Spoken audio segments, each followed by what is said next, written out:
Food lovers, আপনি কি ভেবেছেন রান্না করবেন ব্রয়লার মুরগি কিন্তু স্বাদ হবে একদম দেশি মুরগির মতো? একঘেয়েমি রান্না না করে ব্রয়লার মুরগি এই রেসিপিটি ট্রাই করতে পারেন, যেখানে থাকবে ভিন্ন স্বাদ, সাথে পারফেক্ট ঝাল, দারুণ মশলা আর রেস্টুরেন্টের মতো দারুণ স্বাদ। ঝাল, মশলা, গ্রেভি সব দিক দিয়ে হবে একদম পারফেক্ট, আর স্বাদ এক কথায় দুর্দান্ত, যা একবার ট্রাই করলে আমি শিওর আপনাদের বারবার খেতে ইচ্ছা হবে। Hello foodies, this Arina from কোস্টা বাংলা। আজ আমি শেয়ার করব ভিন্ন স্বাদে ব্রয়লার মুরগি বোনার জাদুকরি রেসিপি। তাহলে দেরি কেন, চলুন দেখে নিই ব্রয়লার মুরগি বোনার পারফেক্ট রেসিপি। ব্রয়লার মুরগি বোনার জন্য এখানে নিয়েছি 800 গ্রাম মাংস। সাইজ খুব বেশি বড় না নিয়ে মিডিয়াম সাইজ করে কেটে নিয়েছি। এই জাদুকরি রেসিপির জন্য আমাদের লাগবে জাদুকরি মশলা, তাই প্রথমে মশলা রেডি করে নিচ্ছি। ফ্রাই প্যানে দিয়ে দিচ্ছি 5টা শুকনো মরিচ, 5টা কাজু বাদাম, 1 চামচ কালো গোলমরিচ। উপাদানগুলো হালকা ভেজে নেব। ভাজা হয়ে গেছে, একটা পাত্রে একটা টমেটো কেটে নিয়েছি, সাথে ভেজে রাখা উপাদানগুলো দিয়ে দিচ্ছি। এখন সবগুলো উপকরণকে ব্লেন্ডের একটা স্মুথ পেস্ট করে নেব। আমার জাদুকরি মশলার স্মুথ পেস্ট রেডি। চলে এসেছি মূল রান্নায়। ফ্রাই প্যানে দিয়ে দিচ্ছি 1/2 কাপ তেল, 6-7 টুকরো দারচিনি, 3টা এলাচি, সাথে দিচ্ছি 1.5 কাপ পেঁয়াজ কুচি। পেঁয়াজ ভেজে নেব। পেঁয়াজকে অবশ্যই বাদামি করে ভেজে নিতে হবে, এতে করে মাংসের সাথে খুব ভালোভাবে মিশে যাবে। দিয়ে দিচ্ছি 1.5 চামচ রসুন বাটা, 1 চামচ আদা বাটা। আদা রসুন ভালো করে কষিয়ে নেব। আদা রসুন কষিয়ে নিতে হবে যতক্ষণ না পর্যন্ত আদা রসুনের কাঁচা গন্ধটা চলে না যায়। কষানো হয়ে গেছে, অ্যাড করে দিচ্ছি ব্রয়লার মুরগি মাংস। উপকরণগুলোর সাথে মাংস 4 থেকে 5 মিনিট রান্না করে নেব।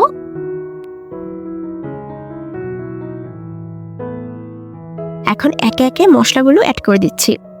1 চামচ হলুদের গুঁড়া, 1 চামচ মরিচের গুঁড়া, 1.5 চামচ জিরার গুঁড়া, 1.5 চামচ ধনিয়ার গুঁড়া, 1 চামচ লবণ। মাংসের সাথে মশলা ভালো করে কষিয়ে নেব।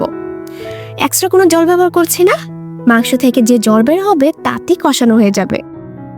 চুলার আঁচ মিডিয়ামে রেখে কষিয়ে নিচ্ছি। কষানো প্রায় হয়ে গেছে আর অনেকটা তেলও বের হয়েছে। এই পর্যায়ে দিয়ে দিচ্ছি জাদুকরি মশলার পেস্টটুকু। মশলার সাথে মাংসকে কষিয়ে নেব আরো কিছুক্ষণ। কিভাবে বুঝবেন যে কতক্ষণ কষাতে হবে? যতক্ষণ না পর্যন্ত মাংস থেকে সম্পূর্ণ তেল ভেসে না উঠছে।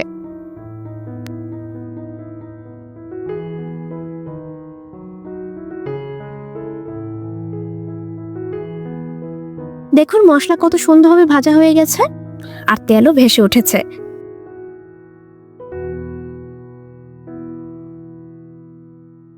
দিয়ে দিচ্ছি 1/2 চামচ গরম মশলা। একটা তেজপাতাকে 2 ভাগ করে দিচ্ছি। তেজপাতা ছিঁড়ে ব্যবহার করলে স্মেল ভালো আসে। কষানো হয়ে গেছে আর মাংসকে পারফেক্টলি সেদ্ধ করার জন্য দিয়ে দিচ্ছি 2 কাপ জল। ভালো করে মিশিয়ে নিচ্ছি। চুলার আঁচ মিডিয়ামে রেখে কুক করে নিচ্ছি। মাংসের ঝোল অনেকটা ঘন হয়ে এসেছে, তাই কিছু সময় পর পর চামচ দিয়ে নেড়ে দিতে হবে, নয়তো নিচে লেগে যাবে।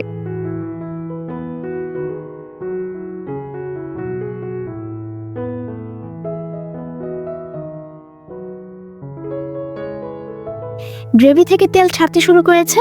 ব্রয়লার মুরগি ভুনাতে খুব বেশি গ্রেভি রাখবো না, মাখো মাখো রাখবো। আমার রান্না কিন্তু প্রায় হয়ে গেছে। গ্রেভির থিকনেসটা একদম পারফেক্ট আছে আর আমি লবণটা চেক করে নিয়েছি, একদম ঠিক আছে।